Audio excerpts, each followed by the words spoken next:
let's see. Tonight, we have a special guest that is going to read our opening poem as well as introduce our first feature. And so let me tell you about Mr. Dave Setter. Dave Setter is an environmental engineer, a poet, an essayist, and the author of Don't Sing to Me of Electric Fences by Cherry Grove Collections and Night Duty by Main Street Rag. He is also an emerging translator of contemporary Lithuanian poetry.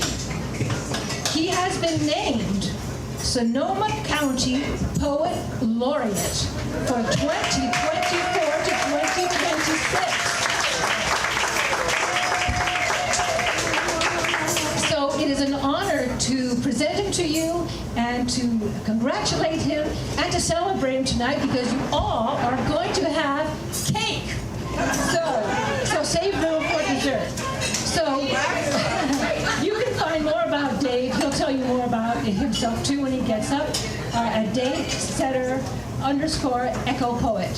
So let me present to you the lovely Mr. Dave Setter, our new Poet Laureate of Sonoma County. Welcome, Dave.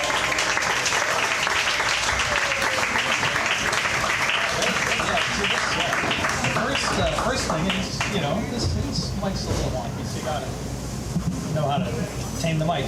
So yeah, thank you. There's a lot of work that goes on behind the scenes. So definitely, Shauna and Monica, thanks for keeping Rivertown Poets alive and well. I do want to make a quick pitch for Petaluma Poetry Walk, which is occurring on Sunday, September 15th. Yeah. There are some flyers, I think, towards the back of the room there. Be sure to pick one up if you're at all interested in that event. And I wanted to speak really briefly about my project as Poet Laureate. So I'm going to do a project called Our Sonoma County that's going to kind of do a deep dive on what it means to live here in Sonoma County. What I'm going to do is I'm going to have some quarterly themes, and I decided the first theme is going to be history, right? Because, how can we move forward if we don't know what our history was? And I mean history as broadly defined. Not just, the colonial narrative, but the narratives that are hidden and undiscovered, and, thinking Howard Zinn's, history of people's history of the United States, that sort of thing. And just to pique your interest, I have a couple of quotes I unearthed from the internet about history. One is from Dionysius of Halicarnassus, a Greek historian from 50 before current era. History is philosophy from examples. History is philosophy from examples. It's kind of like a Zen koan. And then the one most of you have probably heard, George Santayana, Spanish-American philosopher, circa 1905, those who do not remember the past are condemned to repeat it. So I'm going to read an opening poem for you. I'm just going to show you kind of what I did with Sonoma County history in one of my poems from the book. The poem is set at San Pablo Bay National Wildlife Refuge, and the title of the poem is Baylands. Baylands. In the last dry moments of a hayfield, small waves in San Pablo Bay chuckled and rubbed up against the levee as they had for decades without moving more than a few shovelfuls of soil. But the bay was about to reclaim the land with gravity on its side and with the rev of a diesel engine. One swipe of its boom and the yellow, long-reach excavator breached the levee. With a thirsty sound, a slurry of bay water and mud rushed onto the land. An earlier generation preferred firm land and soupy sea and marshes, feed hay and beef cattle to ephemeral egrets. But children bring to this ceremony binoculars and eager eyes seeking those egrets, and bald eagles, a species once balanced near death, where we balance. Draining the marsh way back when made sense at the time, though, truth be told, the bay seeped up under the feet of grazing steer, while the land sank downward. Pumps kept the land dry, but cost cold cash. Now the bay has reclaimed the hayfield claimed from the sea, awash of a transaction. All day tractors cut hay, excavators move earth, writing our story into the land. Sometimes the princess is saved. Sometimes the princess saves the frog. In this plot twist, the marshland has been restored to the frog by yellow iron, the excavator, the diesel vibrations thrilling the nerves, the heart. Soundly asleep, may children's dreams do the work of 100 shovels tonight.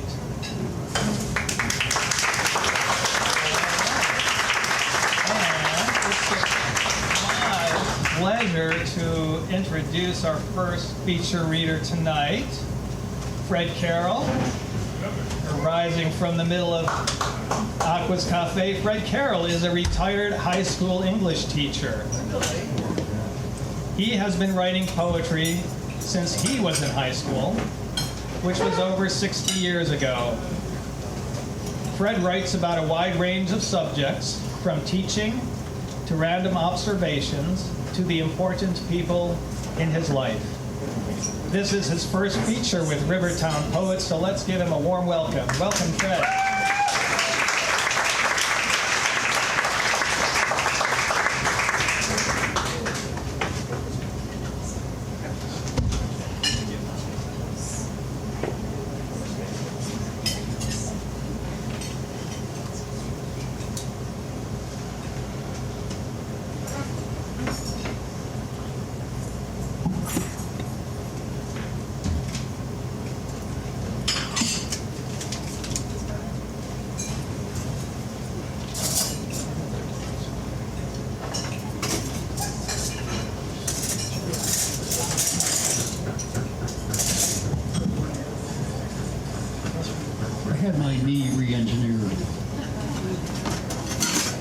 Really, it's replaced. It's gone.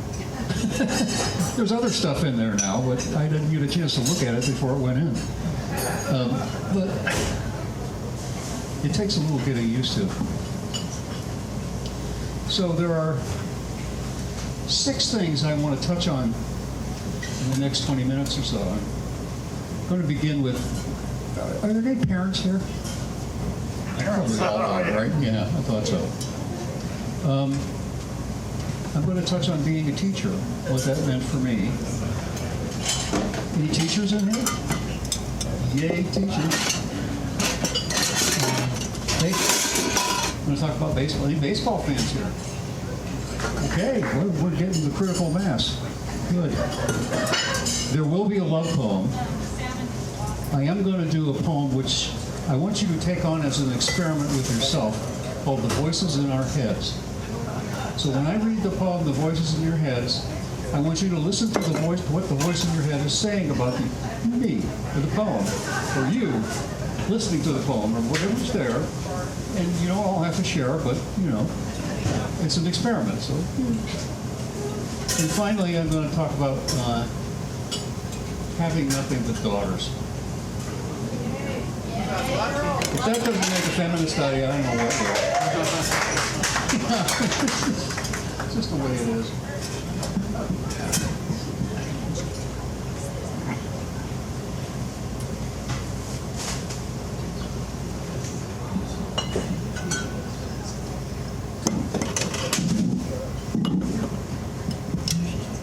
Okay, so that sounds better. Can you hear me? Yeah. Okay, good. So the first poem is about my dad. Mickey, my wife, and I lived in South Pasadena for 30 years, and we lived in the same house. And I noticed when we were moving out to move up here that we were discovering things we hadn't seen since we moved in. That happens. It really does. So, it's explained again at the beginning of this poem. When you move out, you will discover things you hadn't seen since the day you moved in. In the very back of the hall closet was my father's overcoat. It had managed to remain undonated for 30 years.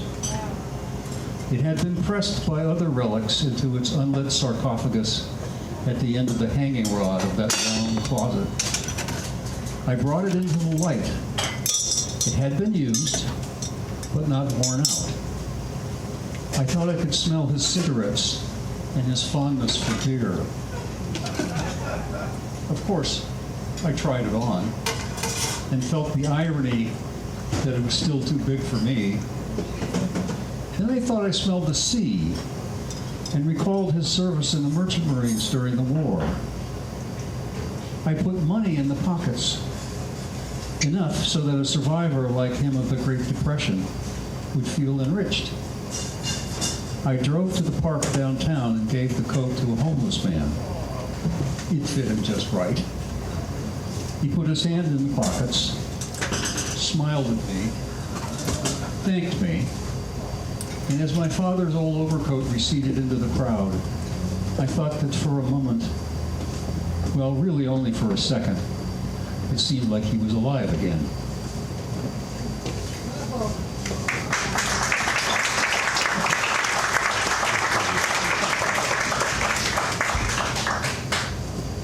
Now, my mother was another kettle of fish. My mother was, in this order, a Boston Irish Catholic of clannish and contentious immigrant stock, which 2 generations in America had failed to dilute. She seems to have also inherited moods of irrepressible joy and abiding sadness, which were locked in an eternal struggle for her spirit. She had 2 constant companions, books in a coffee cup, full of something that remained nameless but required ice cubes. Her laughter when that angel was out was a high register of human glee, the soprano in the opera. When she laughed, everyone else did. She loved to quote from what she was reading, even if the listener had no idea what it meant. It didn't matter. Someone had to listen. Poetry was her home. Emily Dickinson was the daughter she never had. The blunt truth she spoke, harpooning the comforting nonsense of her day. Hemingway, she said, could make you smell the slime upon the skin of a snake. Camus would make you know exactly what you really didn't want to. In her way, she was dangerous. She could flit through a room with the 1/10 of an ounce of Finchways, or roar by with all the tonnage of a pterodactyl, looking for an argument about Steinbeck.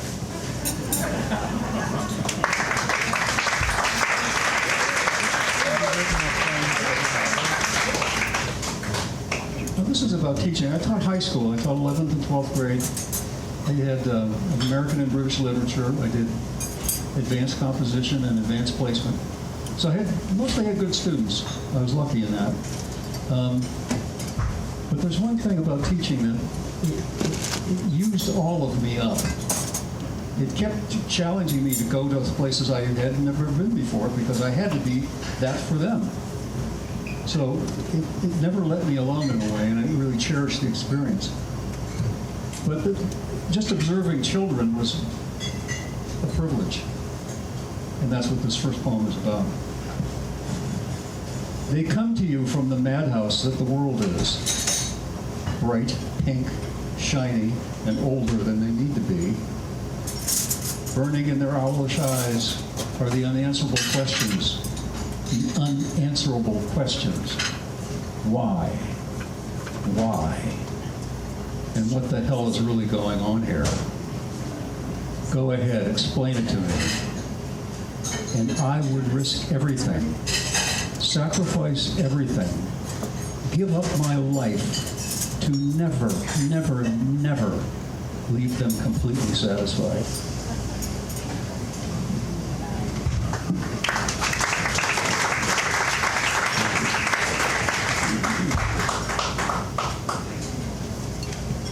And this is what I thought of myself when I was a teacher. It got rearranged many times over the years, and it wasn't my final thought about me being a teacher, but it was one of them that I managed to capture. I am the teacher eclectic. I curdle your bones with my searing, insightful critiques. I grade like Attila, understand like Buddha, forgive like Mother Teresa.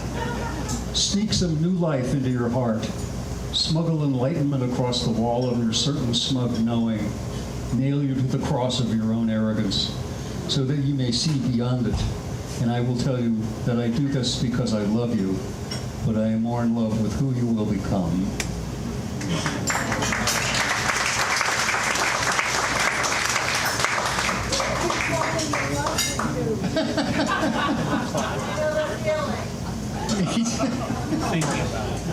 Wow. Now, the next two poems are about baseball, but the first one is not really about baseball so much as it is taking my 6-year-old daughter to the stadium to see a game. The day kind of went like this. My little daughter crushes my hand. Not going to lose me in this big, noisy place where the baseball men work. And I think she's just here for the food. Until there's a homer and a roar. And she's not sure why everyone's yelling, but she's excited about the excitement. Happy about whatever just happened. And oh, look, Daddy, hugging me. And I'm so glad she did that, representing the miracle that she is.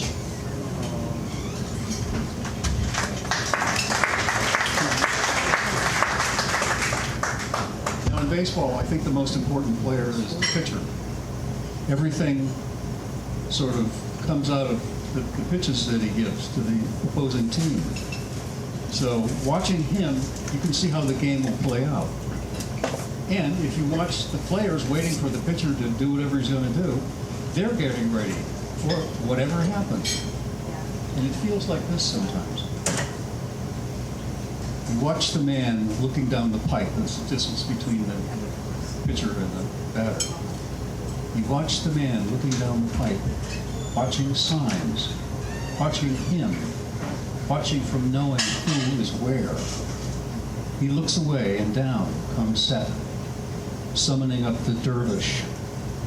We crouch, knees bent, arms spread, glove hand tense. You watch the man, his arm whirls, an explosion of hopefully directed power, and we wait, or we run, or we dive, or we fly.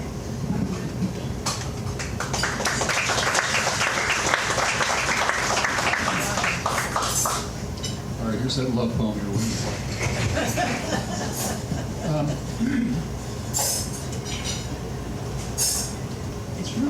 It's about love at first sight, but love at first sight doesn't play out like it sounds. It's like love at first notice, love at first inkling, or something other than that. Very rarely is it a thunderbolt, but it can end up being a thunderbolt, that's for sure. So this is about the day I met Nikki. You had me at high. You were sitting on the couch in Mike and Nick's apartment, come down from up north to go to the Grammys. Before you spoke, said anything, my libido was in the red zone. You sitting there, long and beautiful, that white dress stretching the godless boundaries of my imagination.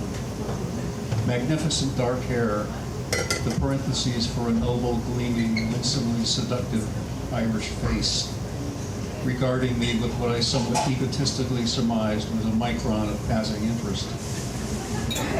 Then you looked at me and, moving your head slightly, spoke to me into a life beyond my imagining.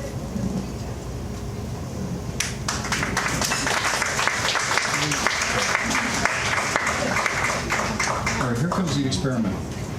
Voices in your head? Has it checked in yet? It's been checking in with you all day. I know what it is. So, I don't think this will solve anything for you, but it might give you some peace. The voices in our heads. There is a ghost within us, and you know it because it talks to you all the time. And it is you, and is not you, and is committed to not always being your friend, not always on your side. It might even hate you sometimes, but can love you too somehow.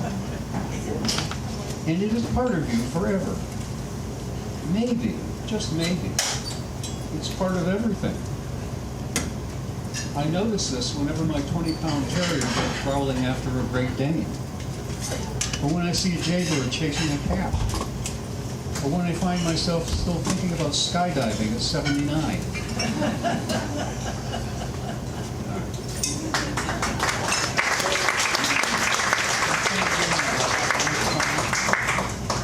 Now, there used to be a condition in our society where if you were a young man and you were of marrying age, like 25 to 30 or so, I found that other men would talk about having a son. Gotta have a son. You have to. Or be the dad. Just have one son, and then have the rest be daughters. It's fine, but just have a son. Gotta have a son.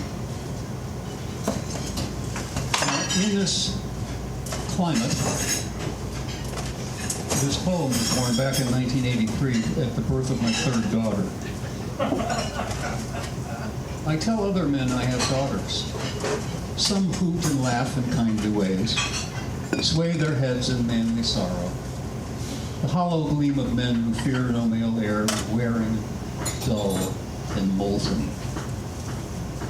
I have fathered forth beauty beyond changing, perfect, unified.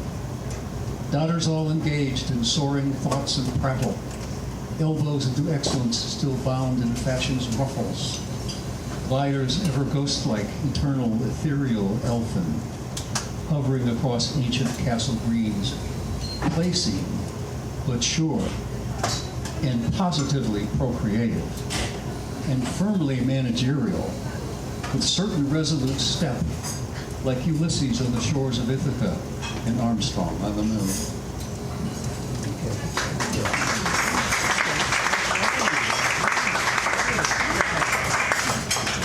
Thank you. I've gotten to the end of my repertoire here, so thank you for your generous listening. I appreciate it. I really do.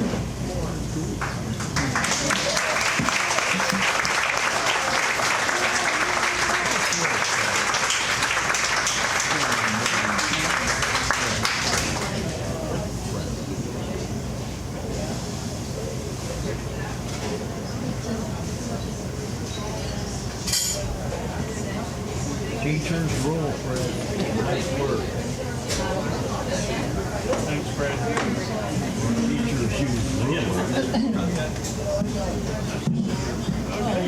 Oh, thank you. Can we have one more round of applause? I mean, that was a wonderful read. Thank you so much.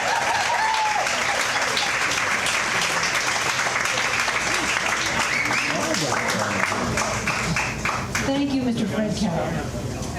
So our next feature we're very excited about is Abby Lynn Bogomolny. She is the editor of the anthology New to North America, Writing by U.S. Immigrants, and the author of 3 poetry collections and 1 chapbook, The Lighted Pull of Dreams. Originally from New York City, she's taught composition and poetry at Santa Rosa Junior College in the North Bay. And there she lives and serves the cultural soup. You can learn more about Abby at abbybpoetry@gmail.com. Please give a warm Rivertown applause and welcome to Abby B. Bogomolny.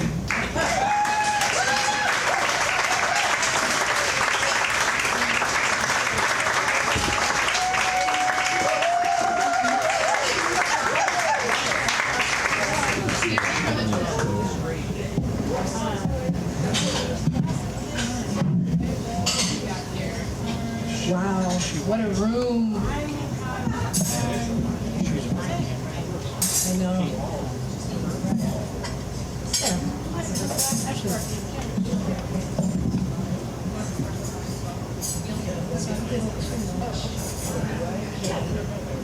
Well, I'm following another teacher. So I'm going to start with a couple of teacher poems and just to be relatable. The garden burger was really good here. I just had it. Okay.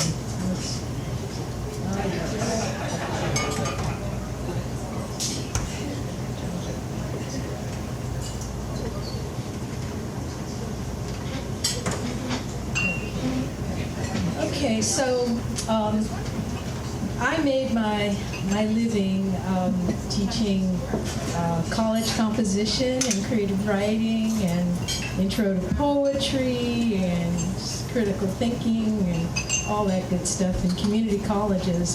Almost every one, like every single community college here in Santa Cruz until SRJC took me on. So moved up here and been here ever since. We went through really good times and really bad times in higher education where there was no funding. So I wrote this during the results of the recession and it had on our work. The bus station. When my students stare up at me, restless, with my lesson or outright pity for my clothing, I worry and wonder where they will go and how they will fare. See, my classroom feels like a bus station. To the west is the freeway, in line of sight to the distant city that casts off commuters and refugees. One student arrives with a deformed child in his chest. Another will be late, missing a shoe, an ear, a father. He will try to listen, but has already taken too many orders from his manager at the drugstore. Another student will fold last week's pink slip in her wallet. Next to the photo of her teenage daughter. She will sit in her bus station classroom next to the skinny tattooed boy out of high school, feeling free for the first time to think and have opinions. No longer a crinkled woman folding sweaters all day at Macy's. At this bus station, they keep cutting the schedule and issue tickets to uncertainty. Long lines form for limited seats at a time when the roadways are littered with throwaways and distractions. My classroom bears the burden.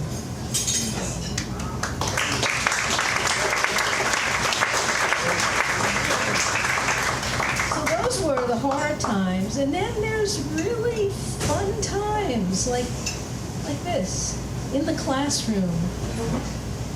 Not a day of thunderous sneezes as textbooks fall to floors with a smack, or blank faces conceal texting on laps, and coffee milk spill on backpacks.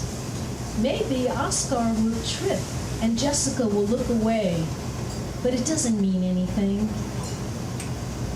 Except Rick cannot concentrate. He broke his wrist in 9th grade and it aches when he presses into it. Lucy proclaims her paragraph is terrible. She hates to write without a laptop. She crumbles up her paper just as Denise finishes her free write, sweeping an arc across her desk into the air, hitting Alejandro in the nose.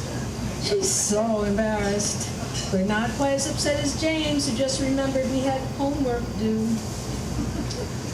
I long for those rare moments when the only sounds are papers turning, students engaged in holy work, the brush of pencil lead across paper, the click of keyboards, the groan of chairs under shifting weight, and I bathe in this silence, admire their imaginations, the pointed power of focused minds. Perhaps a small sneeze or soft cough will bring me back from feeling that these efforts will launch their best selves like rockets full of fiery beauty, luck, and grace into the electric air of their futures. Thank you. So that's the classroom. And I'm originally from Brooklyn, New York. We love to drink coffee and tea, you know. But a little bit just about the landscape. Let's see here, yeah. We played games like instead of freeze tag or wood tag, we played iron tag. So this is called iron tag. About Brooklyn. Life beneath Brooklyn, maple leaves, foghorns and subway sounds fill the night. Sharpened sticks on concrete, stoop hall and alleyways. Pensy pinkies hit the penny, playing iron tag right.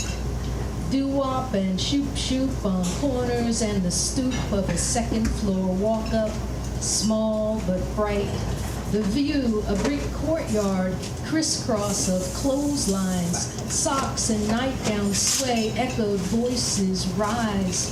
An upward draft, aromas of diaspora, soup of chicken, deli knishes of kasha, rotis, pasteles, arroz y gandules, falafels, kebab, and cardamom, biryani, swirls of the world over streets that speak, languages of promise, every mother to child, in corner luncheonettes and grocery stores, they say in every tongue, stop touching the candy.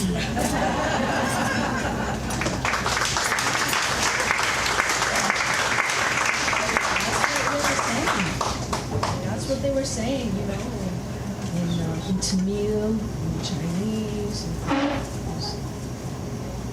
and poor kids. So, I have everything numbered. Okay. So, I'm an only child, and I had a lot of responsibility because I had to be everything. You know, I had to be the oldest and the youngest and the daughter and the son, and I had to do it all. And you know, they weren't real happy with what they got somehow, and so. You know, there was a lot of pressure, and I found myself being a little different than others, which was kind of a problem. And then I thought, well, gosh, you know, today is better than it used to be. And so I wondered what it would have been like if I had lived a few hundred years ago. And so I wrote this.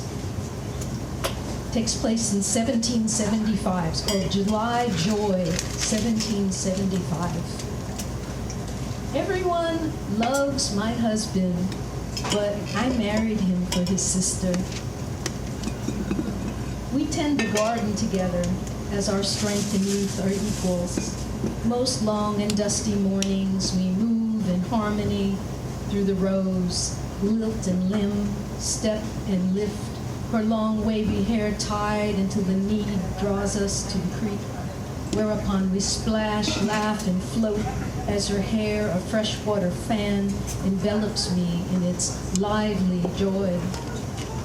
My mother knows, as she prepares meals at our hearth, that my husband labors far from here to earn the land that feeds the family. And as a son of liberty, he will be the first to fight for the colonies. I suppose he is kind compared to most who swear, drink, and treat us roughly sometimes. Every few months he returns for a spell during which he hopes to leave me with child. While it's not proper to speak of such, his sister never leaves me weak or sore. If I do not look forward to this chore, it is not that I am ungrateful. We would not have this home without him, but without his sister there would be no joy.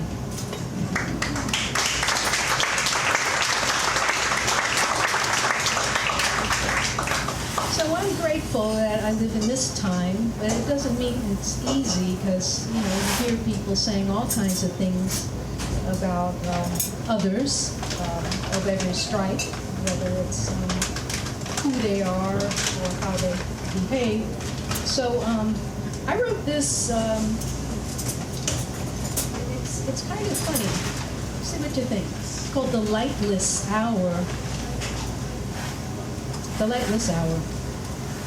Maybe it's the lightless hour that allows us to drift freely this way. The night without edges and moonlight is before us. We can escape like smoke through the window. Let us go. Let us go. Let us go. In only a few minutes, they may come for us.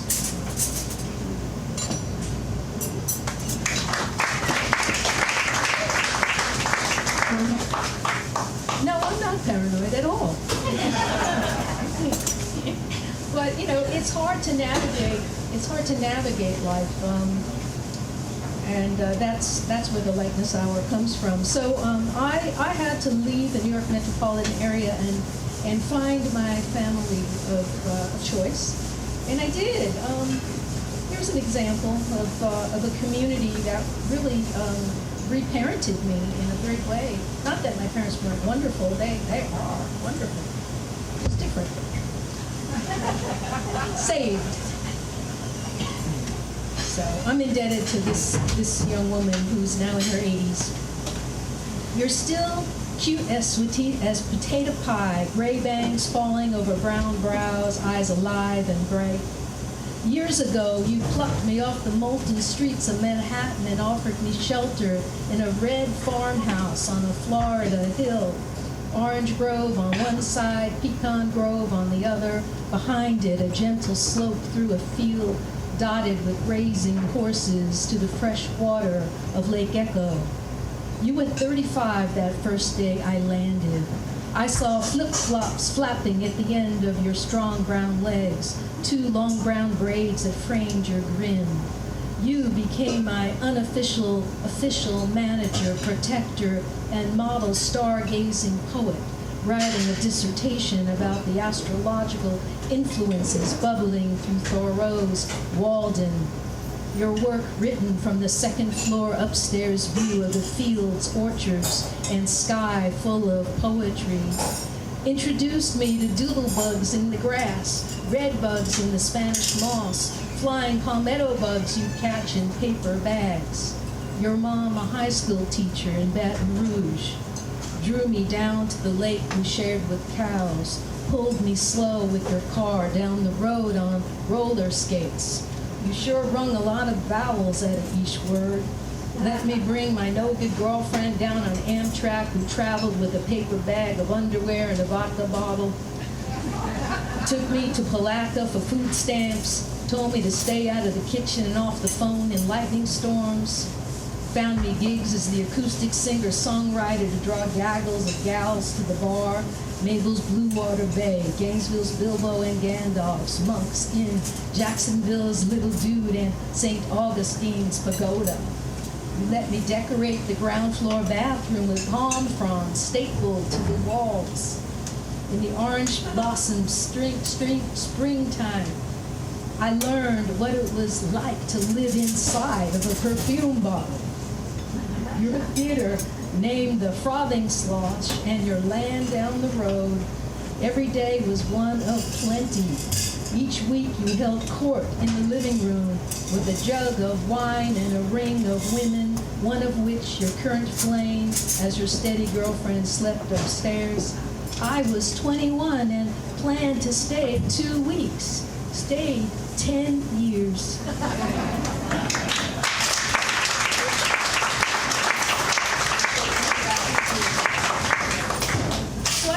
Time in the South, and it was beautiful. I mean, the Deep South is unbelievable. It's gorgeous stuff, it gets a little hot, but here's a poem about that. But you see the landscape, called Swept. It's about July. A lot of stuff's about July, because I was a teacher. You're off in July. Okay, Swept. Even the sweat of July could not stop us. The windless, stifling afternoon with white-hot sun and teabag humidity. In a quiet, nowhere little town, fever-baked and soggy, we were close. water oozing from our pores, indoors with the fan blowing, or outdoors in the porcelain bathtub beneath giant pecans, spiraling lianas, and green lush life awaiting 4 o'clock rain. Later, under the crescent moon, you pointed to the Pleiades on St. George Island. Nothing could stop us from going camping in your pickup off the Florida Panhandle. The muggy pine flats were deserted, as were the wide, soft beaches swept into dunes by gulf winds that made sand fleas burrow. For 8 sweaty miles we hiked, hauling our water to the bay side of the island, where the only well belched up a sulfurous brine. When the sun dipped low and long wispy clouds went wild in a display resembling the color of salmon, golden jewels, and the purple of pokeberries, ospreys and pelicans dove down to the same liquid dinner table. Above on an oyster reef we stood in the brisk bay wind that dried the sweat and kept the mosquitoes from a feeding frenzy with us on the menu. Your eyes followed gull-billed turns while I painted swirling pastel clouds, and we sighed with contentment as folks from Alabama dropped down the map to twang and sip beer on vacation. We were real good then.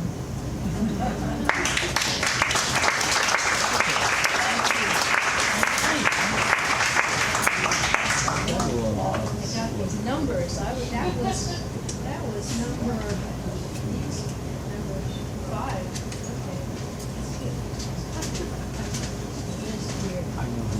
Oh yeah, and so then I had this thing about the moon. I started writing sonnets about the moon, no matter what phase it was in, and so this sonnet, this was written a little bit later, but away from Florida, here in California.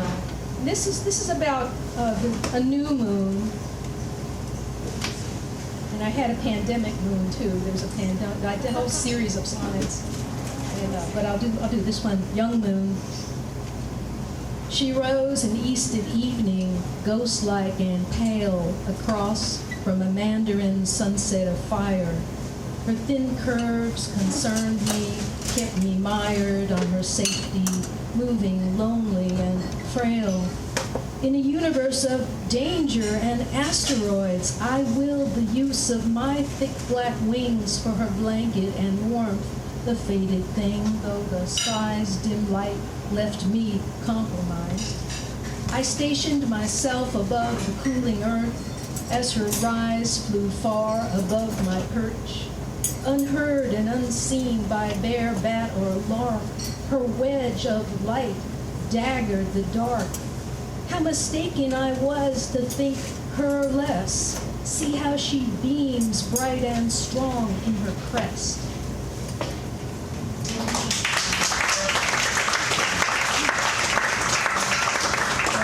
Never underestimate the moon or anything else. But so the sonnet, this is a new sonnet, and I want to share it with you to just kind of see what happens to the room. It's not about the moon, but it's an ode to iceberg lettuce. And I thought I'd play with it, so it's fun. Thou still unravished ground of iceberg lettuce, we long abandoned you when we were young, in search of denser greens grown in salinas, organic, darker minerals unsung. Before our unforgiving climate parched our soils and rendered easy moisture scarce, we loved romaine, arugula, and arugula. We loved romaine, arugula, and chard. Green and purple kale were common fare. Now you're home again with us, and we unwrap you, gently bathe your leaves, preparing lunch. Promises of pleasure tween each layer, juicy, plump release with every crunch.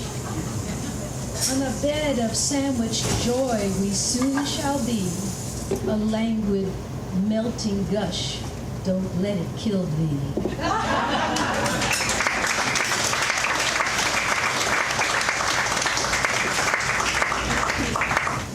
Yeah, I rediscovered iceberg lettuce, you know, and I was having a conversation with my friend, and she said, that's because they make it organic now.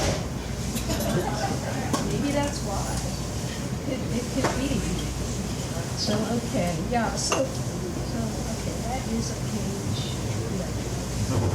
So, we had a little, it was a big earthquake, really, but it was the Loma Prieta earthquake, and I lived down in Santa Cruz then, and had to commute to San Francisco for graduate school.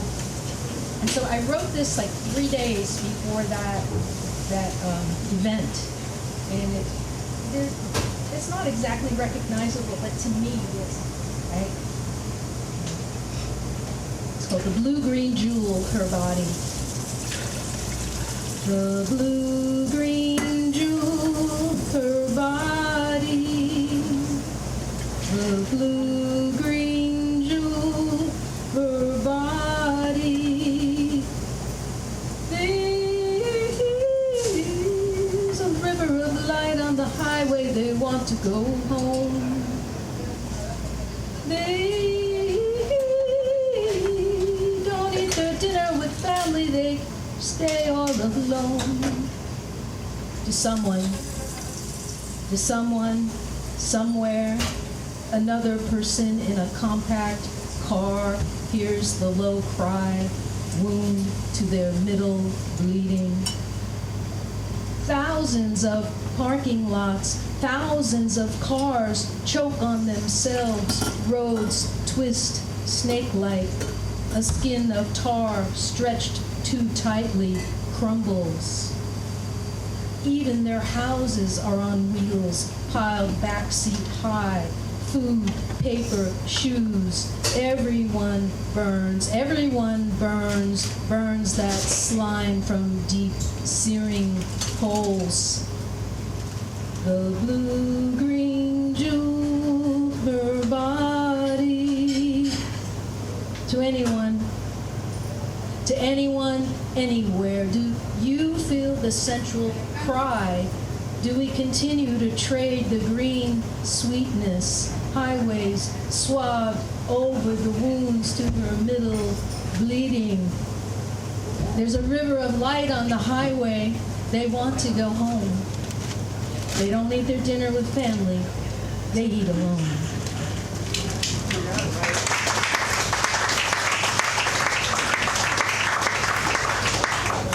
That was, I guess that was written like in, when was that, 1988 or so? I think it was 1987. Okay.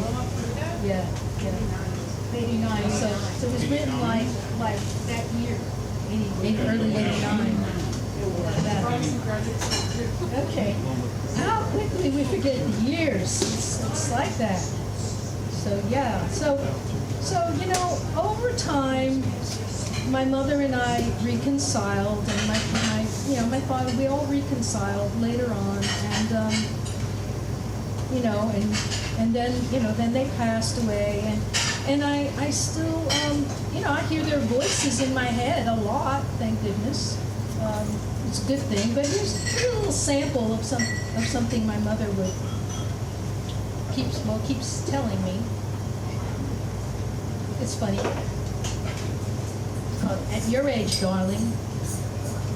My mother, may she rest in peace, spoke to me very plainly yesterday, right before I called to book the belly dancer for my birthday party. At your age, darling, anyone with sense would stop celebrating her birthday. Really? You should care more about what people think. There's always something to celebrate, birthday or not. You're impossible. I don't know why I keep talking to you. You can't help it. We're different, and it's another decade. Some things remain the same. Yes, like wanting to see my friends. You may not be ready to hear it, but some of your girlfriends are not your friends. You call them exes. They're my family, Mom. You would have been happier if you'd given the other side a chance. Won't you ever stop? Well, tell them not to bring you any more gifts. Your house is full of dust collectors. I've asked them to bring side dishes and desserts. Be sure to bake a chicken and clean your house. You never finished the path through the yard. It's such a mess. How do you know all this? I'm magic. All right.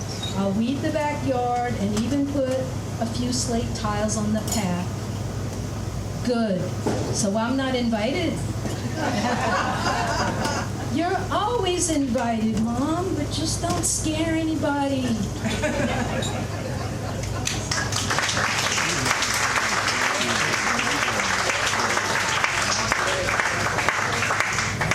I may not be the only one with voices in their head, you know? It's kind of fun to write about them. So, yes, so a little bit about historical family. The title of my little chapter is "The Light is Full of Dreams." So there's dreams, and then there's a dream. You know, so this is about a dream, not dreams. We get a dream later.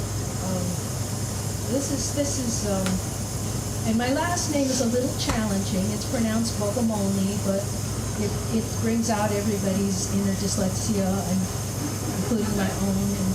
But I understand. In Romeo and Juliet, Juliet says, "What's Montague? It is nor hand, nor foot, nor arm, nor face." So Montague Street meets the Brooklyn Heights Promenade, overlooking the East River, where new lovers take euphoria out for a stroll. Pillow creases on their faces, they gaze at the skyline of lower Manhattan, seeing luxury suites, boxy high-rises, and the squashed windows of projects. Oh, the brick of it, the pothole of it. What happens to dreams? When does forever hit a narrow wall? The lives of our parents and our parents' parents, walking institutional hallways, or distant scratchy voices on phone lines running from or to our promises, our ever-elusive, shivering dreams. Their silver allure sings to us. 7 miles away from Brooklyn Heights, my father made a promise in a house with a sandstone stoop and a wrought iron door that led to the vestibule that opened to a cool, dark hallway. A house where kids charged the alley to a courtyard to play ball against brick, 3 stories high. A house with wine jugs and coal bins in the basement where the boiler was fed and meters read. House of my father's power, tunneling to his youth. Plants on the fire escapes as they rose to the roof. A time where refugee neighbors pronounced our name like a melody and savored the rolling rise of it, meaning one who prays to God. A name said with care, not an obstacle that challenged clumsy mouths.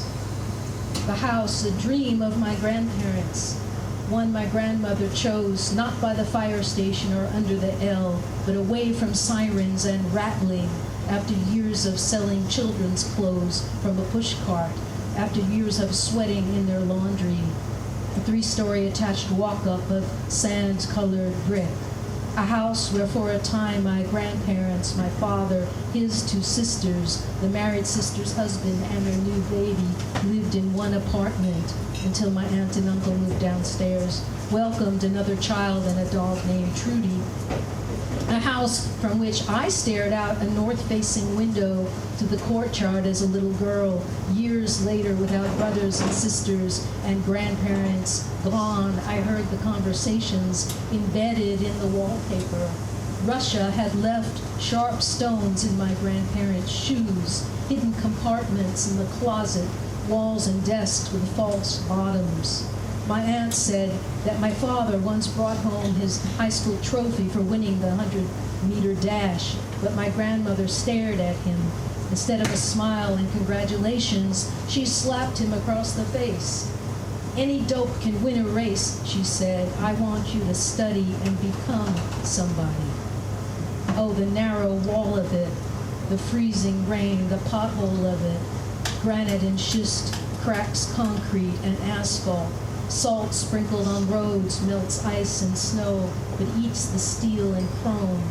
I asked my father why the trunk handle was covered with bumps. The trunk someone jimmied and stole his box of shoe samples that were all for the right foot.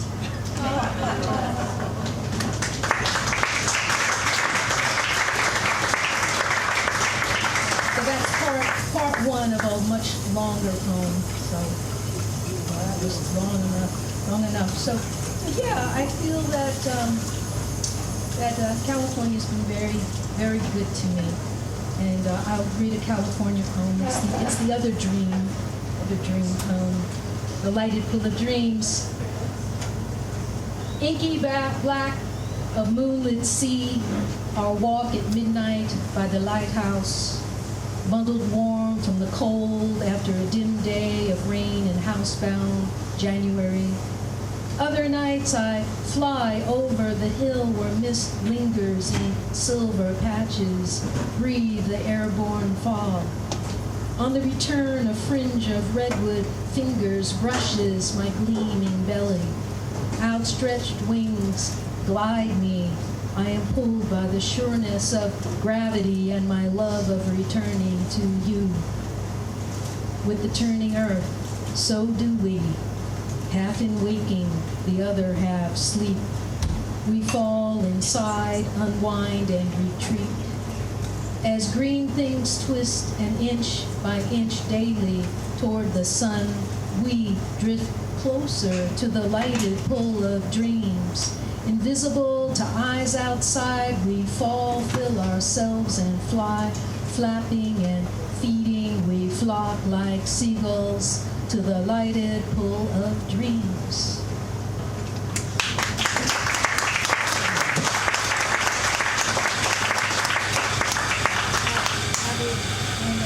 You got it. Okay. That should do it. Thank you. All right. Thank you so much.